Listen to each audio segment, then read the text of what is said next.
Hello, guys. Welcome to a Monday edition Tuesday edition of Main Event Boxing Talk. Welcome to the show. Hello, Tom. Hello.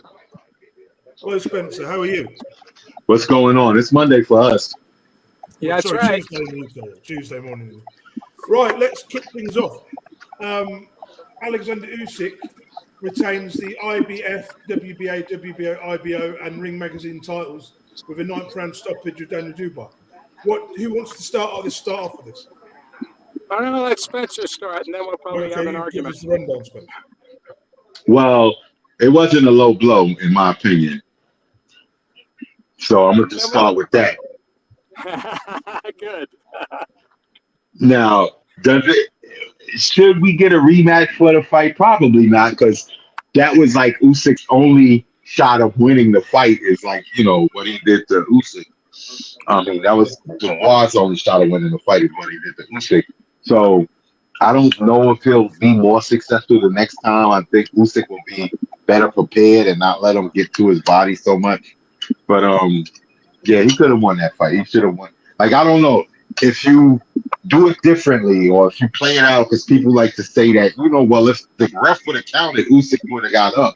But if Usyk got dropped, that means the punch was effective to him. So even if Usyk got up, Dubois, who knows what would have happened if Dubois would have been on that, able to attack him then. He got 5-minute rest. Yeah. He would have had to get up after 8 seconds if he was,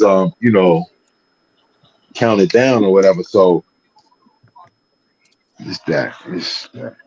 Usyk looked good though. After that point, he's like, okay, we're not doing this again. You had your shot. Right. All right. You want to hear what I have to say about this? Go on then, yeah. Okay. Well, I tried seeing as many posts of the angles of this punch. Now, there are several things you have to take into consideration. Usually, what a referee does at the right before they start the fight, when the fighters meet, they'll say anything below here is low. I'm not going to count this as low if it's here on the belt line, right? So depending on how high their guard is, protecting their abdomen. So what I saw in that shot was as he was throwing the uppercut to the body, and it wasn't an uppercut, it wasn't a straight punch.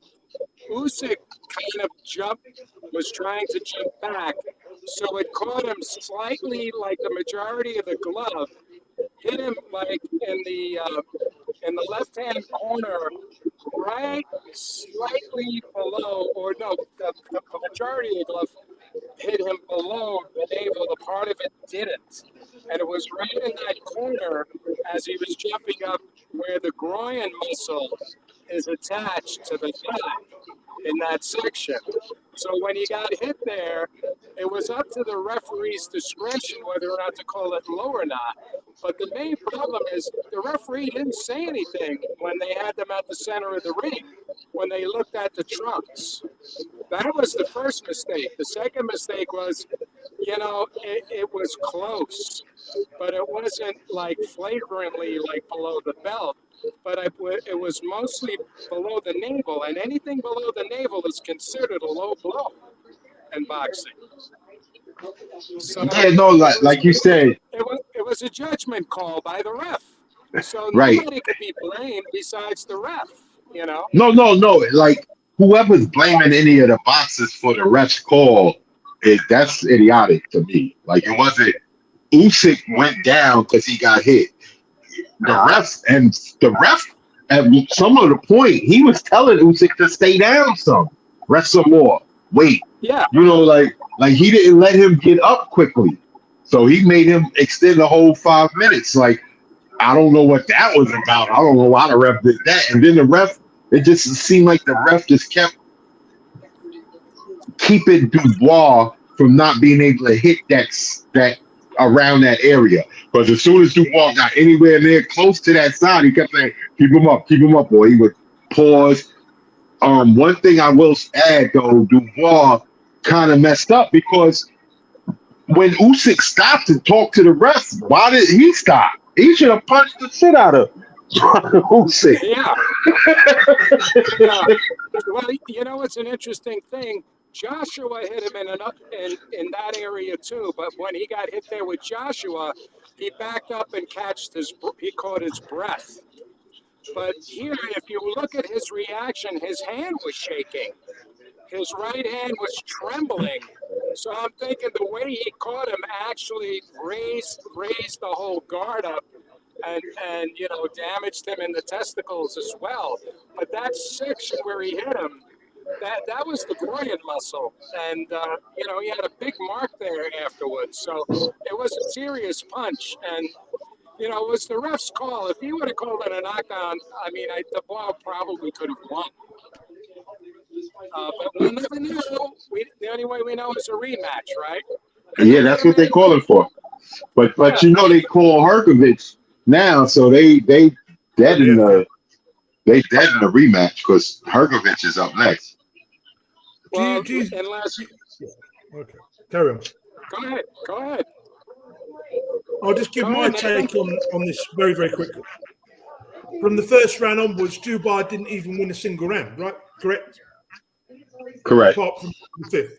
But the thing is, what I did notice was how slow Dubois was to throw punches. He was throwing 2 punch combinations, whereas Usyk, when Dubois threw a punch, Usyk threw 4 or 5 punch combinations. He was beating him up, systematically breaking him down. And when was the first knockdown that Usyk got knocked down? Not Usyk, fifth round. Fourth round. No, it was the fourth round he got knocked out. Yeah. If that had been allowed, there's no way Usyk would have got up. I don't think. I think he would have been counted out for the 10. No, Usyk was the first knockdown. Was not Usyk. It was Dubois in the fourth, wasn't it? He got knocked down in the fourth. I thought it was later than that. I thought he got knocked down after the body shot. The seventh and the ninth. Right. It was. I was going to say it was the 7th round that he got knocked down, and then it was that was a mean jab. It was a jab that dropped him at the 9th, right? He get knocked down in the 7th round, the 8th round as well, and then in the 9th round he got knocked out with a nice little punch, and he sort of quit. Would you say Dubois quit? Because I don't think he did. I think he was badly hurt, and if he got up, he would have got destroyed even more, right? Correct? Yep. Yeah. It's his only chance of winning. He couldn't do it, so. Shall we be honest? I'm not making excuses for Dubois. He wasn't ready for this fight. In a couple of years, what I'm saying, he's still developing his fight. Let's not forget, this is a 24-year-old man who had no amateur experience, won a world title within 17 fights. I know it's only regular, but he's still a former world champion. He's still achieved a lot, hasn't he? Imagine fighting. Dubois has achieved a lot. But only 24 years.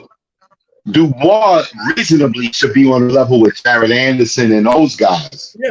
And Jololoff and all of those guys. But he got pushed quickly because Warren Stable wasn't so plentiful at heavyweight. So, you know.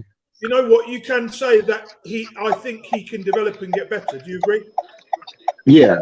I don't know how much better. You know, he's still young enough that if he gets a good trainer that could like really get into his head to work on certain things. He had a good trainer, but he fucked him off. He fucked Shane McGuigan off. And now he's got John Charles, which is a trainer of Derek Chisora. That's not a good trainer, is it, really? Derek Chisora. That's a bad trainer. Not if he's trying to have Joyce. Dubois fight in the Chisora fight style. I can't slag Daniel Dubois off because he's a 24-year-old man having probably fights. He won a world title that he wasn't ready for, right? But he only had to beat Trevor Bryan. I mean, if the opportunity is there, you've got to take it. It's the same thing happened with Joshua, didn't it? He won the title too early.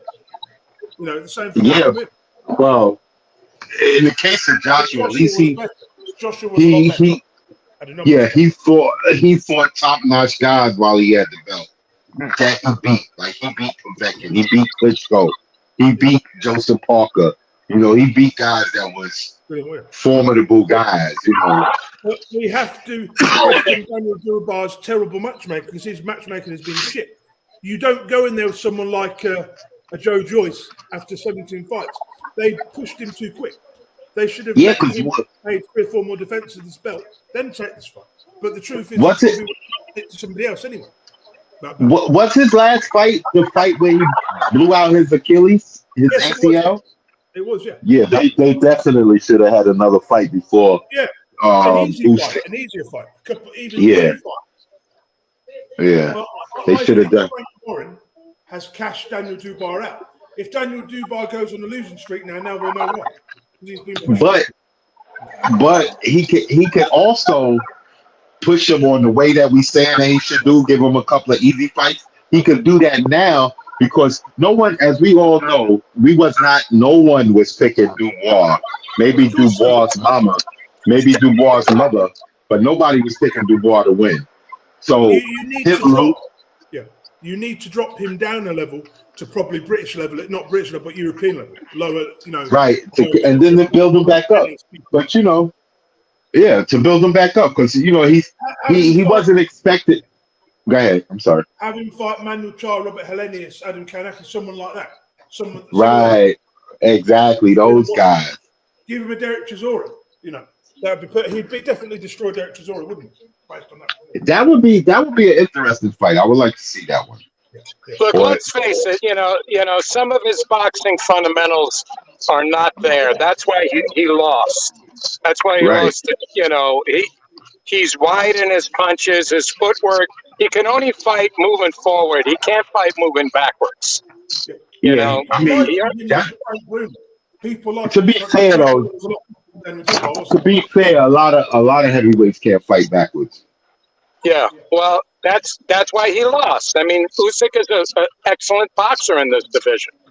Him and Fury. Even Wilder. Wilder's a good boxer. No, but I have to be honest. Now we know that Anthony Joshua is an elite fighter. Now we know for a fact he is. Because he only just lost to us, didn't he? So we know that Anthony Joshua is a world-class boxer, right? Daniel Dubois. Yeah, well, he lost to Ruiz too, but I got it. Joshua only narrowly lost to Usyk in both fights. It's not like there was a big margin, is it?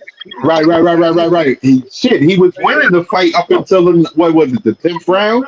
The 9th round, the 10th round? The 9th round, after the 8th round, he was winning. Then he gave the rounds away. Remember, he just gave the rounds away. Then he lost the 9th, 10th, 11, and 12. Yeah, it was okay, the last 4. Yeah, because he was doing okay. I guess his gas tank, got really depleted or whatever. He also got his bell rung. He got his bell rung in the 9th round. Yeah. You got to remember this is Usyk's first knockout at heavyweight. I know that's shocking, but it is his first proper full knockout. I know he didn't stop Chaz. No, it was a stoppage, but I'm talking about a proper. I got you. Right, I got you. He dropped him and it was over. Right now, I got you. Yeah, but he's getting comfortable with the weight. Fury better hurry up. Yo, I was listening to a video. I was listening to a Hatman video, right? And Hatman was explaining. He was like, I know everybody is thinking that Fury and Usyk is like the mans in the division right now because that's what they look like. But he's like, as we go through history, whoever is the man in the heavyweight division usually isn't the man for long. Some matches, and they lose that title real quick. So Usyk and Fury better hurry up and fight each other because they mess around and fight these other guys, they're going to lose. Yeah. There's always that chance. Yeah, but I believe on that performance that Tyson Fury would crush Usyk based on that performance. I think so. He'd beat him comfortably. And I'm not, he'd probably knock him out. I'm not being funny. But Usyk's good, but he's just not big enough to beat someone like Fury. I think I could see him beating Wilder. I could see him beating Wilder, to be honest, if he didn't get hit with a big shot.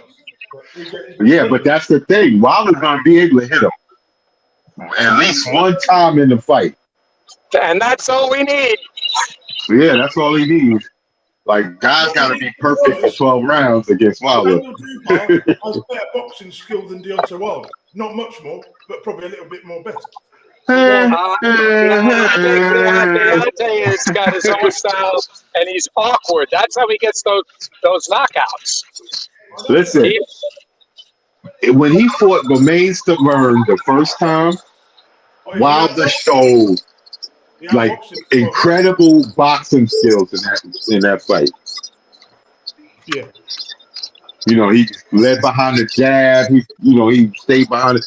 Even when he fought Chris Arreola, right, and he had like ripped his right arm, and he could only fight with his left hand. He was using his jab effectively against Chris Arreola. Now I know Chris Arreola is not Usyk or Fury, but the fact that he's able to actually throw the punch, you can see that he's able to throw the punch. You know, being a big puncher also has a lot to do with creating the opportunity to deliver that punch. And Wilder knows how to do that very well.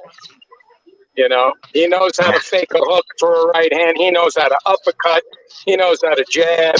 He uses all that stuff to set up a knockout. Right, and he knows that if you come too quick at him trying to attack him, thinking he's hurt, he can hit you. He can catch you coming in with that right hand, and it's lights out. He's fast. He's fast. Yeah, he's quick with that right hand. That is without quick. That's what I'm saying. Usyk gonna get hit one time in that fight. We'll just see if he could take them. If he would be able to take it. Shall we move on, or should we keep talking about what could happen in the future? Well, I mean, we could go on. We could go on the next one. So, what do you think Dubois will do now? He'll take a couple of easy fights against Emmanuel Charles and top 40 guys. Again. Yeah, I think so. I mean, I don't think he's going to go too far down the barrel. Like who knows? He might fight Chaz next too.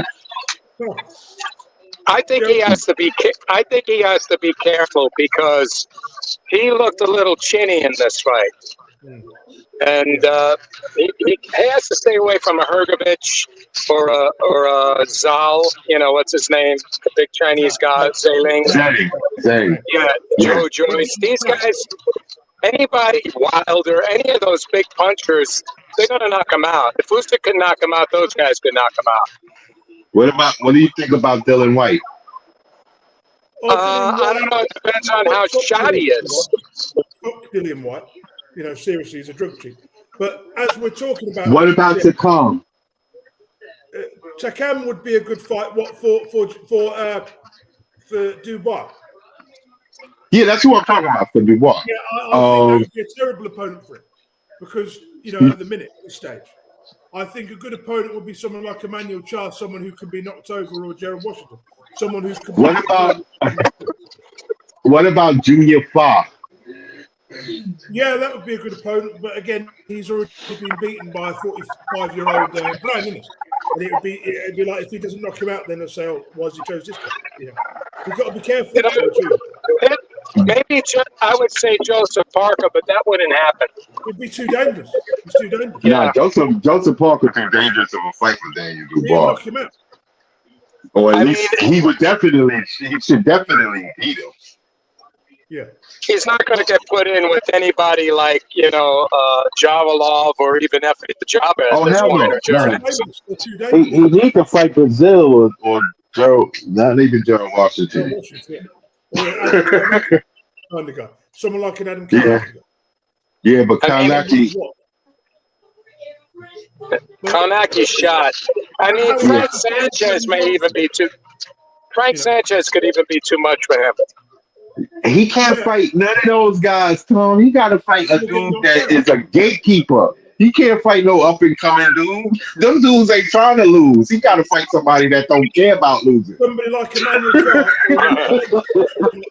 Yeah. Somebody well, listen, I don't know why you don't want him to fight Dylan White because he's a drug cheat, but keep saying Helenius. I think he'd beat Dillian White quite comfortably at this point in his, in White's career. Yeah, I think Helenius will knock him out. He probably would. Yeah, but he like you said, he should fight Franklin, a man who's not a big puncher, but even that's got its risks in it. That fight would Yeah, he would need to fight Jerry Forrest. I think he'd beat Jermaine Franklin, but he may get knocked down once or twice in the fight. Franklin's so solid. But carry on. When are they going to get rid of that belt he has? I mean, that's a bogus belt. He just lost it It ain't no belt no more. He lost the fight. Well, good, but that doesn't mean anything to Usyk. No, it don't mean nothing to Usyk. Oh, I'm sorry. Look, when David Haye fought Klitschko 13 years ago, they made the WBA vacant, didn't they? And then the Super, they created an extra title. The same thing happened when Povetkin lost to Klitschko as well. They always created a new WBA record. So that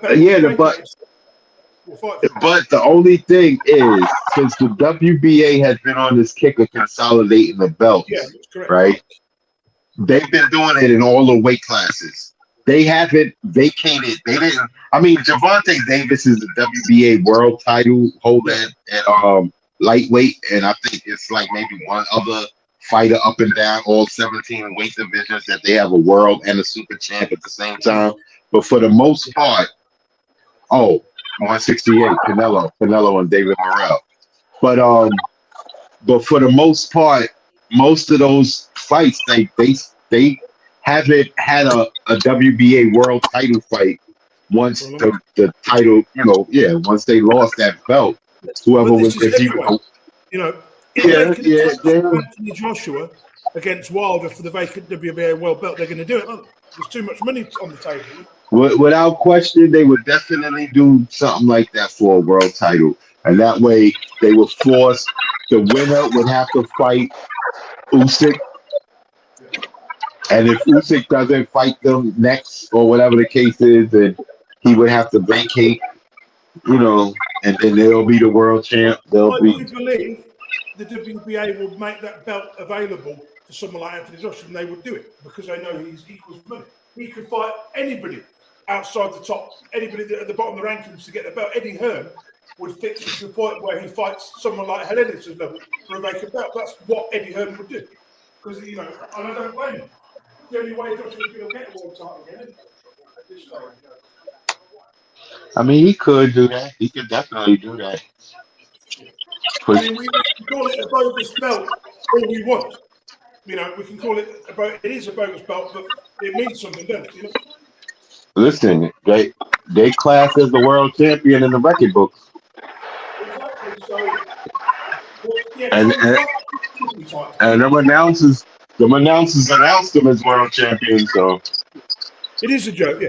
Anyway, let's move on. Robert Helenius fails a drugs test pre-fight. How the fuck did this happen? Yeah, that's crazy. I'm like, I don't know. What are these dudes doing and taking? Because it seemed like it just seemed like guys that you didn't think was taking drugs. Taking PEDs and taking PEDs. It's all Eddie's fault. It's all Eddie's fault. He's spiking the juices of the fighters. He's spiking everybody, that's not his fighter.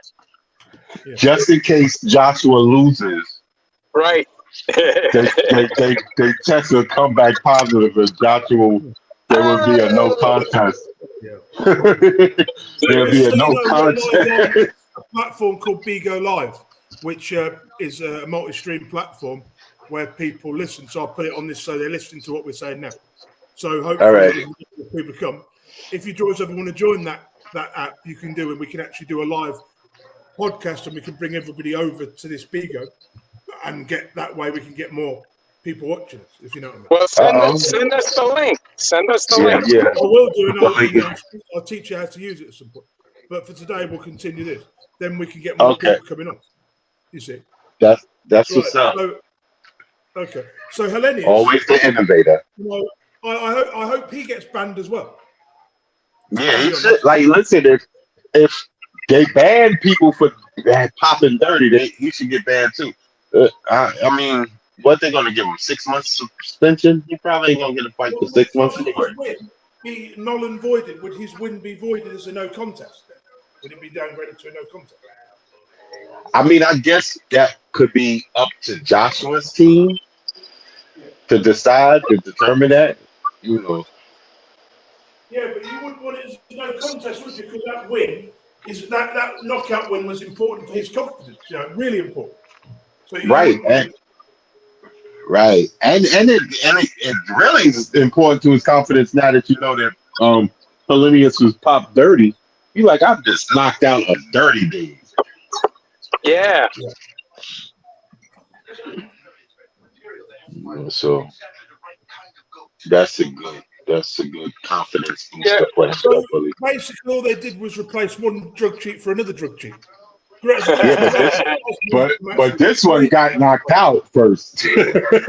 This one got knocked out first. The headline should be: anybody with a drug problem, please come to Matchroom's cards, and you'll get a fight. You could take any drugs, peds, and you'll still get a fight. And it's funny. Hellenius was White's replacement. I mean, Eddie is running out of people. He's running out of people to put in there with AJ. You know that AJ could comfortably beat. That's right. But running out of them. Look, they're going to keep going down this list of guys outside the top 30. They could do this for another 3 years, and they get away with it because people are stupid enough to pay for this shit. We want to see them. They might let AJ fight Michael Hunter. They might give Michael Hunter some money. Mike who? Michael Hunter.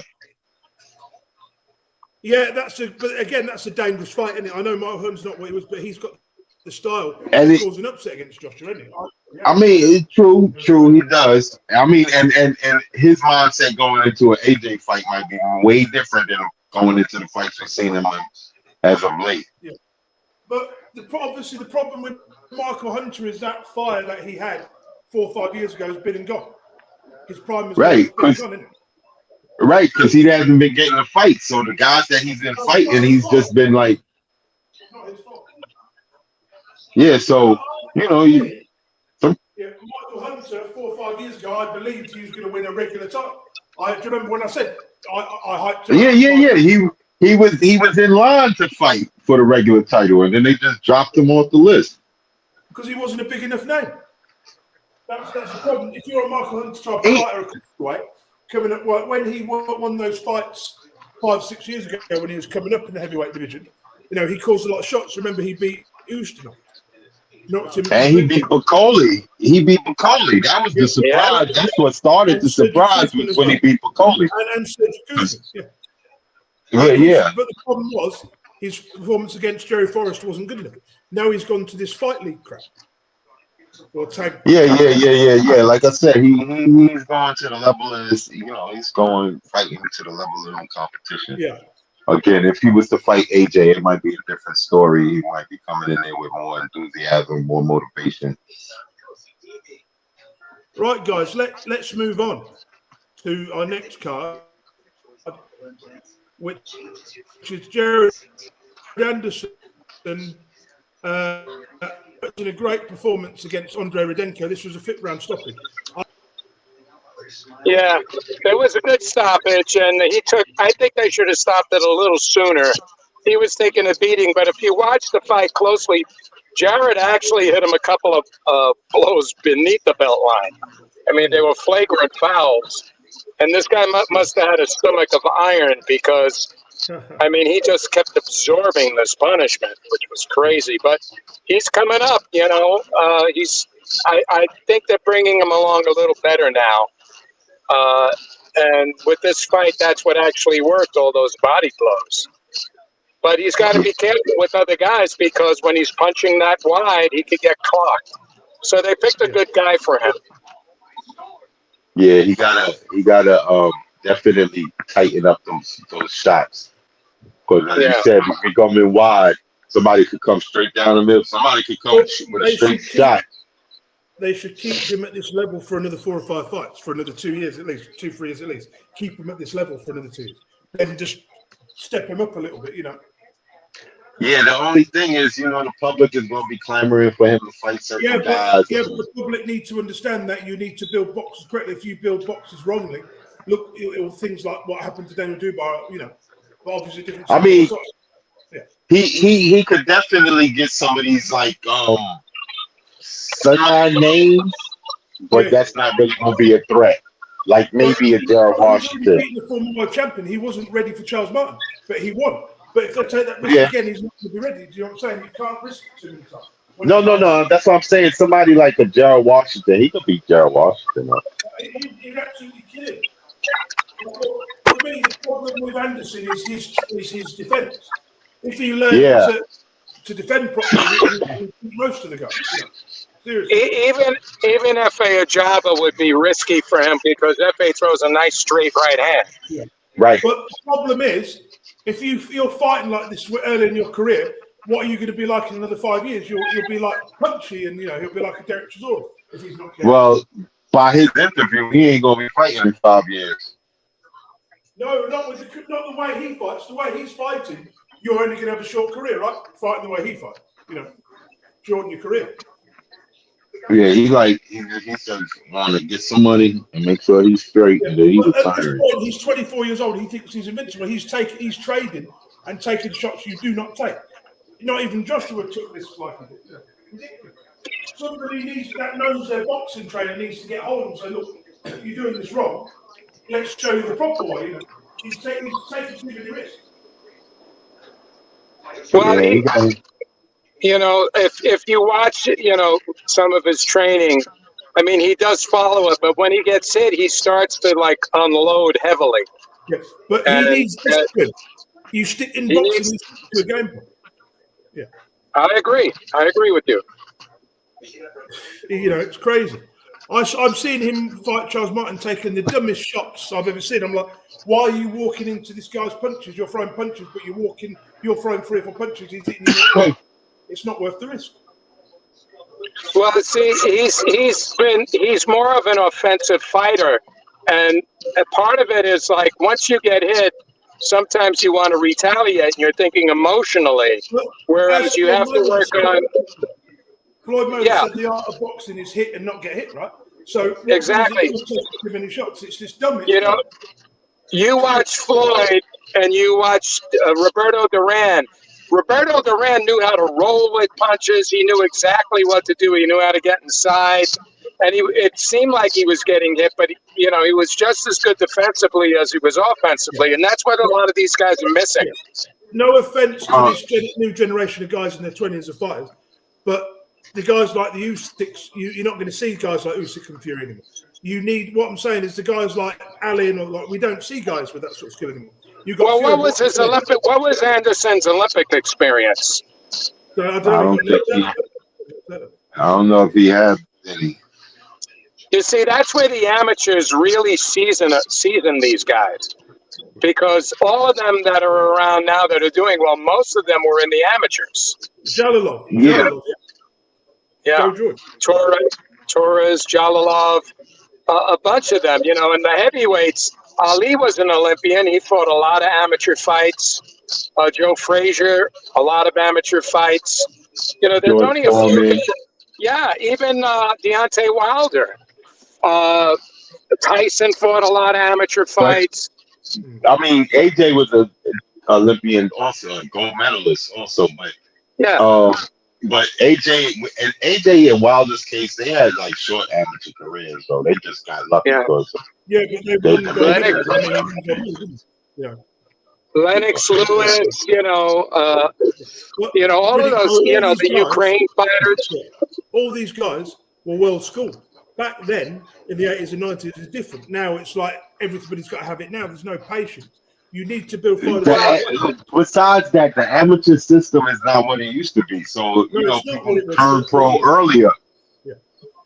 Turn pro earlier because it's too hard. Like, the amateur system it's too intense or whatever. It's just not the way it used to be. It's not, it's a lot. I agree with you, Spencer, on that, but there's another factor, too.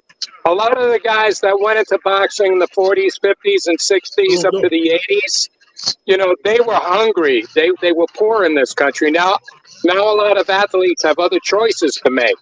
There's football, basketball. Those guys back then, that's why with heavyweights, you don't have a lot of quality heavyweights because of that.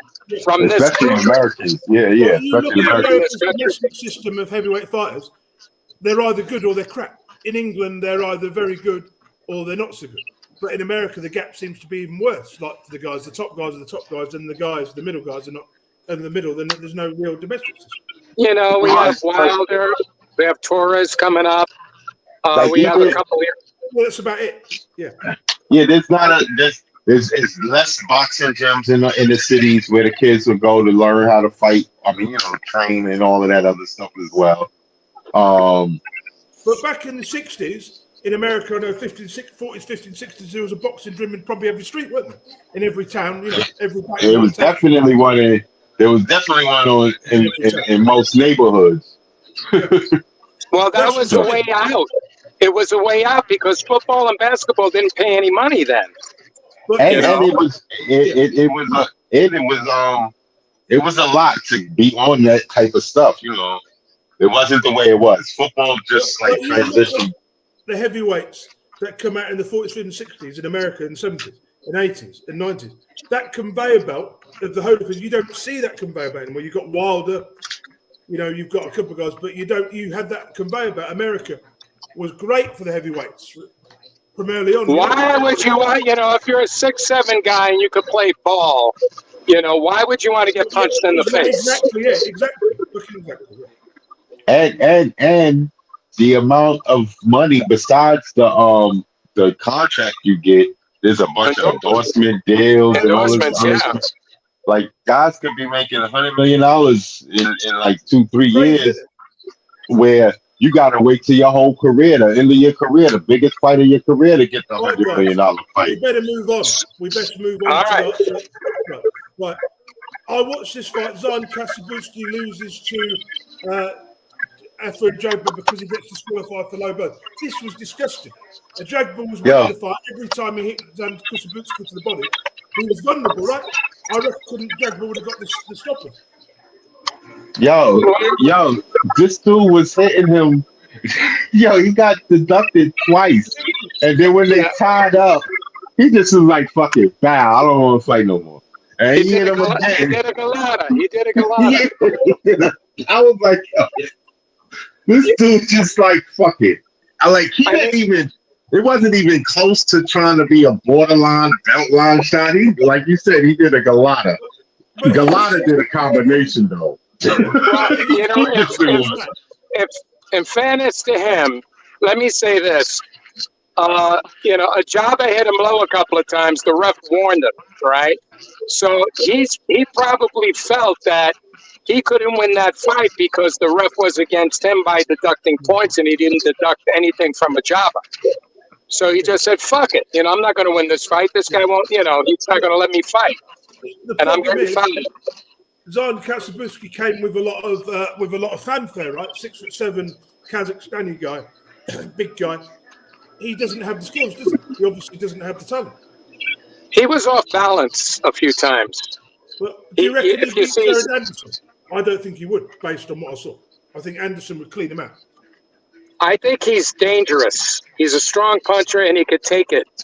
So, isn't he a southpaw? Yeah. Are you talking about Zan Kasabowski? Zan Kasabowski is a good fighter. I've seen him fight, and I've seen him knock people up. But I think Ajagba is probably a little bit too developed. That's what I believe, and he was losing the fight. Well, we'll never know now. Yeah, he was. Yeah, I think he felt it with the ref was against him, and he just said, "Fuck it, fuck this guy." Yeah, that's what I think his mindset was. Yeah, I think Zan Kasabowski can come back and become a big name. I still believe it, but it's just going to take. Well, he's got to get his head. He's got to get his head on straight. Yeah, but no top promoter is going to want to touch him. Nah, he's gonna have to redeem himself. Stay out of the clear, get some good clean fights. Yeah. And if he looked good, in his little redemption tour, somebody pick him up. I don't understand why the guy. All he had to do was fight clean, and he could have had a shot at winning. He just went mental. Yeah. Listen, you see. Like you mentioned Galata, that's what was happening with Galata. Both times he fought really close. Yeah. Both times he was winning the fight, and then he just was like, all right, you know what? Bing, bang, bang, bang, bang. Yeah. Like he threw a combination of both nuts. Well, I remember he got stunned, and then he hit him low again because he wanted to get out of trouble. But what are you going to do in a situation like that? It's not a jobber's fault. It's the guy lost his head. Yeah, I was like, that was a whole theme. Low blows was the low blow theme night. Yeah. How low can you go? Right, guys, let's move on to the next thing. Bakadir Jalolov drops his opponent 3 times in the first round. Did anybody watch this? I didn't even see this. Yeah, I watched it. I didn't get a chance to see it. Nah, I didn't get a chance to see it. I'll speak on it. Here's the deal. They were both very tall, but Javalov has power. I mean, serious power. If he catches you at the end of a punch, the guy wasn't like wobbly, where he was like falling into the ropes or whatnot, but he got 3 knockdowns in the first round. Wow. And he just comes, he could back up, he could come forward, he could back up. He has 2 gold medals. So he has a vast amateur experience. We're gonna have to see him against somebody who's that size, who has that kind of power where he can hold him off and negate him. That's what we're going to have to find out, because he looks like he's, still a bit of an amateur the way he's fighting. But the equalizer is that power, and he's a southpaw, and he can knock you out with either hand if he catches you. How old is he? He won 2 gold medals, so he's not young. 29 or 30. Yeah, he's 28 to 29. Torres is younger than him, and he beat Torres twice. Yeah, in the Olympics. Once in the World Games, he knocked him out, and then he beat him in the Olympics, and Torres won the silver. So that's how that works. Yeah. So, yeah, it won't ever be a Fury versus Jalolov. No, but what I'm saying is Jalolov's 29, right? I reckon he will be one of the guys that wins a belt in the next 2-3 years. That's possible. If all the belts become vacant, if Fury and Usyk fight and then they become vacant, then he could get maybe one of those WBO belts or something. We'll see. I mean, Jalolov comes from Uzbekistan, which is, got a great system for heavyweight, for boxing. Yeah, Kazakhstan, Uzbekistan, those countries, they have fighters. That's the sport over there. A lot of those people are poor. Yeah, what makes me laugh about Jalolov is this guy should have never been allowed to compete in the Olympics when he had a 9-0 record. To me, that's just dumb. It don't make any sense. They need to change the Olympic rules. The Olympics is for up-and-coming people, not for people that are already professional. It's just dumb. Anthony Joshua and win a gold medal. Let's discuss it. Listen. You. Where do you draw the line, though? Because they got like Venus Williams or Serena won a gold medal in tennis. Boxing. They professionals. How is that different? They professionals going back into the amateur ranks. Boxing. They did it with basketball. No. It's different. It is different. Think about it. Right. Olympic. I know it's meant to be for amateurs, but at the same time. So then that's. No. What I'm saying is boxing's different. You could be someone like Anthony Joshua, fight a guy who's a novice amateur, win a gold medal, knock him out and kill him. It's dangerous. Do you not agree? This is fucking dangerous. Come on, guys, think about it. Well, let me interject here. Nathan, some of these countries, like the way the Soviet Union, those guys are not really amateurs. They're getting paid. They're getting taken care of. There's no scholarships for boxing in college. Okay, but over there, those programs, they are treated like professionals, and they make money. They're given special treatment. That's not true over here, So what happens is that when they let a guy in and say a pro with 9-0, they could do that here in the United States too. Yeah. The bottom line is, some of these other countries have advantages we don't have, and vice versa. So really, then, there's no fair way in Olympic boxing, is it? This is why. I'm going to add. You're not going to see too many Anthony Joshua's currently going back into the amateurs that going to win a gold medal. You're not going to see Tyson Fury trying to win a gold medal. Yeah. That won't happen. You'll see these guys that like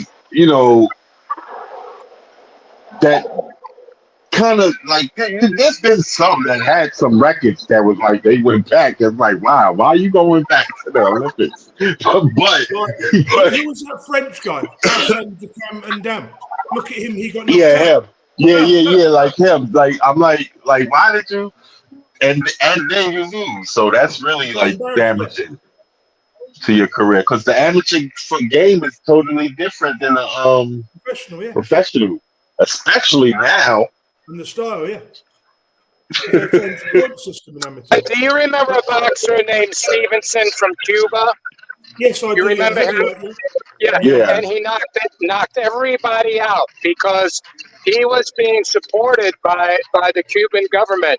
Yeah, he was given everything he needed and wanted, and he trained like a professional. And he never had to work or do anything. All he did was boxing. And that's the advantage he had. So that's why they started that. And just imagine, those dudes do that for years and only go in 3 rounds.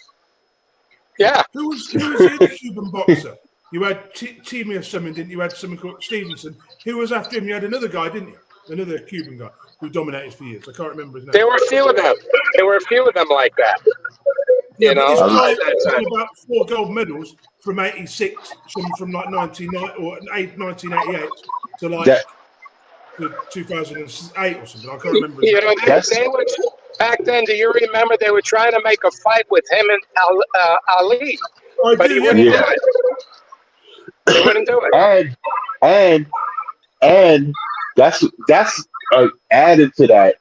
That's the reason why a lot of the Cuban fighters that once they turn pro, you start fighting stateside or worldly or whatever, professionally, that they're old because they've been under the system so long. They probably don't have a spot no more because they got some new guys coming up. So he was probably in his late 40s when he started boxing over here anyway. Do you know what I mean? Yeah. Rigondeaux was old. Yeah. Look at Rigondeaux. Look at Lomachenko. Those guys, how fast they won titles because they were pros. Yeah. Even if they fought amateurs, they were pros. Yeah, that's why, with the whole the way they describe Lomachenko winning the title in his 3rd fight and all of this, I'm like, that's great and it looks good on paper, but truth be told, he's been boxing since he was 5. What the fuck? Yeah. He already had it. He had it down. What's his name too? Kovalev, the same thing. Yeah, these are the guys been fighting for years. All right, what's next? That's it. I'm gonna have to end it there, guys. I'm gonna have to end it there. Oh wait, one last thing. Shannon Briggs is fighting homeboy. Okay. Tell us about. All right. Shannon Briggs is fighting Rampage Jackson in a dual fight. In a dual fight. He's gonna fight him. He's gonna box him, and then he's gonna do MMA. Okay. He'll kill him in the boxing. He'll kill him in the boxing, but lose to him in the MMA way. Yeah, that's what I'd probably knock him out badly in boxing. That'd probably be his only shot. That'd probably be his only shot in MMA is trying to knock him out. Right. All right. Thank you. Right, guys. Thank you. We'll be back on Thursday or Friday. One of those days. All right, guys. Take care.